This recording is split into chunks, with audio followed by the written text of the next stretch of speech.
I think the internet have run out of grace minutes for Ayesha Curry. That interview with Call Her Daddy must have struck a nerve because people are unearthing all her untasteful moments.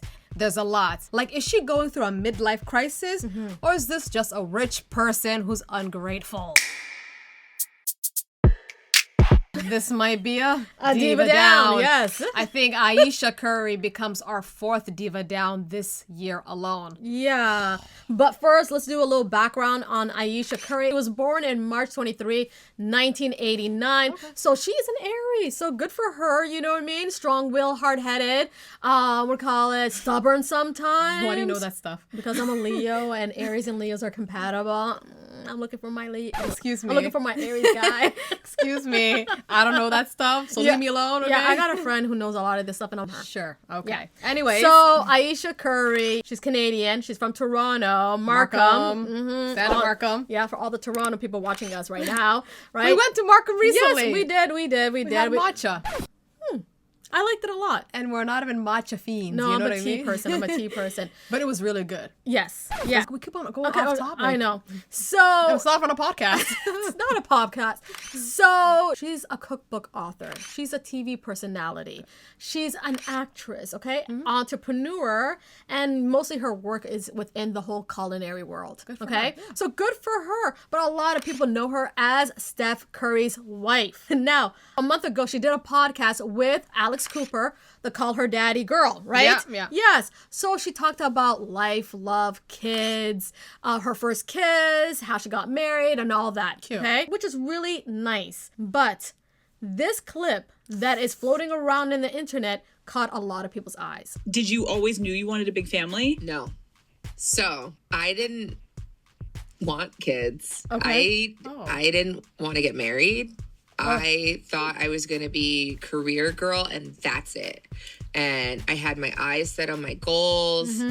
And I was never the little girl that like dreamt about the wedding dress and all of that. And then it happened so early in my life. All right. So it's like, it's one of those things like you don't know what you actually don't know what you want. I understand what she's saying. Okay. Yeah. Like if I go back to my early 20s, you know, in uni and stuff, I remember girls around me saying exactly what she said. Really? Literally saying, like, I want to get married, but I don't want to have kids. It's like, oh, how are you going to get him to follow suit to that? And she goes, I'll find him. And 6-7 years later, they're still standing on 10 toes. If I throw myself in it, I never thought about it. Yes. You get it? Yeah. Like the girls that were talking about it during those times with me, I'm like, how are you guys talking about getting married and not getting married? You know what I mean? It didn't cross my mind. It depends on your family too. If you come from a family household that often talks about marriage and stuff like that, that's going to be in your vocabulary. But if you come from a household that you never talk about marriage, it's never in your psyche. You have households that talk about get your education, you know, yada, yada, yada. And that becomes your sole focus, right? And then when you hit 28, 27, it's like, did you forget to get married? It's like, oh my God. I'm sure that's me. That's me. Like, I think I forgot to get married. I didn't forget to get married. It's just... Okay, anyways. So it's interesting that she thought about it when she was very young. So I feel like there's two categories here going on here. There's the girls who thought about it and made the decision. And for the girls who never thought about it because it was never in their psyche. You know Which what I'm is saying? rare. Like, it's not. Like, for me... Oh, I'm rare. Well, you know what? I really don't listen to women at that age. You know what I mean? Young, yeah. That when they're young, say, I don't want to get married. So, talk to me when you're like in your early 30s, okay? Okay. But women who are in like their mid 30s and they say that, I'm like, okay, then you're standing on it. You know, you don't want to have that. You don't want to go through that. Yeah, so I don't see a problem with what she said there. After we got married, we found out we were pregnant with our daughters so quickly. I didn't even have time to think about what I wanted anymore. It's so interesting. I spent my entire life like trying to work towards something and then it kind of just disappeared and I didn't think twice about it. But after my daughter turned 1, I remember there being a shift and being like, I have goals for myself. Like, this doesn't feel right. I love being a mom, but I love doing other things too. And I need to get my together and figure out what that looks like for myself now. Okay. I feel like this is where the internet divides. This is the fork in the road because it sounds like she's saying things are happening to me versus she made it happen. Yes. Right? So people are questioning her, like, what are you unable to achieve? Yes. Like, what's hindering you? Like, we can get to the fact that she got married at a young age. That's a whole conversation in itself. But let's talk about, like, now. Because I know some women who get married at a very young age. Yes. Okay, and had a partner that promised them the world. And, like, the children's not going to change your career path and whatnot. I will and support you. I'll be there for you. And it actually changed. And it could be financial, could be mental support, could be for whatever reason, it could be capacity, resources, whatever. And they're unable to fulfill their dreams. So they're looking 20 years down the road and they're like, oh, I really wanted to open up a store or have my own business. And I couldn't do it because I became a mom. I understand their reasonings. But like, if that's the case, because she's repeating many times, like, that's not what I want. I want to be career oriented. Didn't she achieve a lot of things? I was like, yeah, she like I mentioned before, she wrote a book, a cookbook, and she did some movies, and she's an entrepreneur. I think they have some restaurants, right? Yes. Like, girlfriend, you're good. You're good. No, but just like, it sounds like she's mourning something, but like nobody understands necessarily what's the issue here. Again, we're going to talk about getting married at a young age and having children. That's a conversation in itself. Yeah. But like, it sounds like you're saying, oh, I wanted to really make it. You can still do it. And the thing is, the beauty of it is that you have the resources to get it in a second compared to the average woman who would take her 10 years. And I'm being generous. Some women would take 20, 30 years to make it in the position that you're in with the restaurants, the movies, the cookbook, and all that. Okay. And even she even said in the podcast that got me like, questioning her. She said that the station that broadcast the Warriors, her husband's team, gave her a 30-minute slot so she could do a cooking show for 30 minutes before I love connections. Yeah, so there's certain people out there who maybe just wants to get things on their own merit. And I get that. But you have to understand, there is Nepo kids out here. There's Nepo kids out here who are using their parents' resources and acting name. And, sometimes they're grateful about it and sometimes they're not. Honestly, anybody, if they have a connection out here, to become something, they're going to use it. Okay. Yeah. You're lucky enough to get with a guy who is a high baller, shot caller, all of that, right? She really doesn't know basketball. I don't. I'm sorry. I don't, right? Okay. He's a straight shooter and everything. Okay. And he was supported enough to not stunt your growth. He's actually supportive in what you want, and you're doing it, but somehow mentally is not connecting. Okay, let's talk about at a young age she got married, right? And that wasn't the plan. Yes. But then I gotta think about something for a second here. It reminds me of the movie Escape. Yes. Who remembers that movie by Gemma? It follows this young woman who gets married to a great hardworking guy. And she has a child with him. And then she gets another child with him. And at some point in her cycle, every day, she was like, this is not what I wanted to do. I never wanted to do this stuff, Okay. And then she takes a trip to Paris. And then I'm spoiling it for you guys, by the way. And she realized that, oh my God, I loved it, arts. I loved it, designs and whatnot. And then she goes back home and tells her man that I'm leaving you and the kids, but I want to be in the background, but this is not the life that I want. Yes. Okay. But with Ayesha Curry, I understand having the first child and it being like the lesson. It's like, oh my God, let's stop right here. I need to achieve my goals. Exactly. I get that. But you got this. But you had third, yes, fourth is like, all right. I'm confused. It seems like you wanted to be a mom. I'm sorry, and that's okay. Yeah. It's like you wanted, and and this is the thing that probably I'm going to get flagged for, that her words don't match her actions. This woman literally told us in the podcast that, as much as he slid in her DMs and, visited her several times and all that, and it was lovey-dovey and all that, she's the one who initiated I love you to him, okay? She wanted him as much as he wanted her. Okay. So that's what I'm going to say. Let me say to you something. What is it? At the age of 22, if a guy spoke to me, I was so fixated on, I'm in uni. I'm going places. I'm a boss chick, right? So that's what I'm saying. Like, you were smitten by this guy. You did what people are in love, what they do. You know what I mean?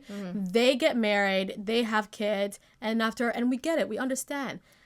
I had doubts, after giving birth to my child. Okay. Yeah. I felt like I had an identity crisis. Yeah. Don't say that I never wanted kids and I never wanted to get married, because your story doesn't match. And listen, I know a lot of people are looking at the podcast and saying, what did you say wrong? She was being vulnerable. She was being raw. We commend her on like sharing her personal life. And that's true. Yeah. And she could be going through a midlife crisis that usually happens to women in their 50s and 40s. Usually that comes around that time where they suddenly feel restless and dissatisfied and wonder about the life choices they made and how it shaped their identity. Yeah. We get it. But I think a lot of people are more sympathetic and empathize more to women and men who are either in a bad relationship and can't do anything about it, or don't have the means to do anything about it. It's like, oh yeah, they're stuck. But for her, like, what's blocking her from achieving and changing her circumstance? I think she did share that she goes to therapy. Yeah, good for her. Good for her to help clear out those challenges she might be facing.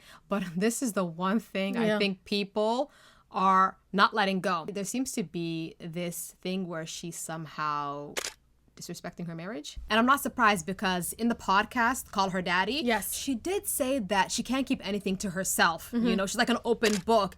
And that could be stemming from maybe there's a relationship. There's issues. Yeah, in her marriage with Steph Curry. Because she said that, like, he can never understand me or resonate or relate. One of those two words. Yes. He tries to resonate with me, but he just can't. And he also comes from a place of like, it's effing stupid. Like, probably she was trying to talk to him about matters concerning to her, and because he's such a dude, he just calls those things as being stupid. And it's like, hence why she, being an open book and whatnot, went to The Real and Red Table Talk with Jada Pinkett Smith, and said things that now people are unearthing and saying, yo, you're disrespecting your marriage. What's going on with your marriage? Something that really bothers me and like honestly has given me a sense of a little bit of an insecurity is the fact that, like there are all these women like throwing themselves, but me, like the past 10 years, like I don't have any of that. Like I have zero, this sounds what are you talking about? weird, but like male attention. And so then, like, I begin to internalize it, and I'm like, is something wrong with me? You're not looking. Aisha, what do you want to say? Yeah, I like how everybody was like, whoa, whoa, whoa, whoa, whoa, whoa, whoa, whoa. Yeah, especially her mother. She's like, you're embarrassing your husband, my son.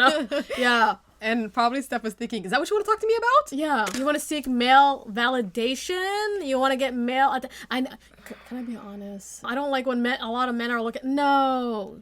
But so they covered her up. They cleaned it up for her by saying, it's because you're not looking. Yeah.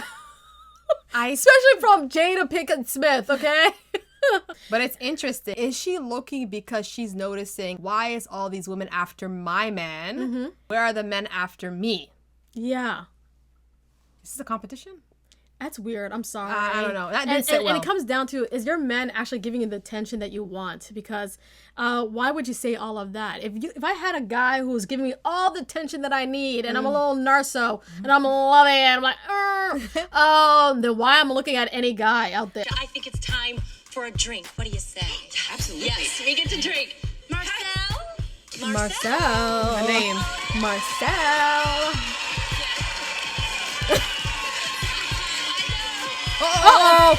Not the ring! I like how another woman is grabbing her again. Like, oh, put the ring back on. What are you doing? It's being taped. Yes. Because somebody mentioned this. If it was the other way around. Oh my God. When Steph Curry, like she's like a hot toddy walks by, I'll be criticizing. There you go. I'll be criticizing. I'll be judging that guy. Can you imagine Aisha Curry's friends are going to be in her ear saying, see, your doubts were right. Valid. What are you going to do next? Yeah. Divorce? See that? Half and half? Is there Don't do it, girl. Don't do it, girl. Don't listen to those voices. Yeah. Like, I don't know if she has friends who are literally putting these doubts in her. Maybe. It could be that. Girl. She's in the Get out of Hollywood. NBA world where all these wags are like, Leave that world. Go back to North Carolina or come back to Markham. Let's have matcha. Let's have matcha. Anyways, I honestly think it's hard to put a finger because she's not transparent on what the exact issue is. Yeah. But listen, I hope nothing happens to that unions. I hope they get over whatever bump this is or hiccup it is, because I think they're a really cute family. Definitely. And I believe she needs to do even more charity, okay? And also volunteer in a soup kitchen, helping women in DV or something like that, you know what I mean? Who are struggling, who has actual struggles in their life. Yes. Okay. So you guys, at this point, please like this video, share it, subscribe to our channel, and bye now.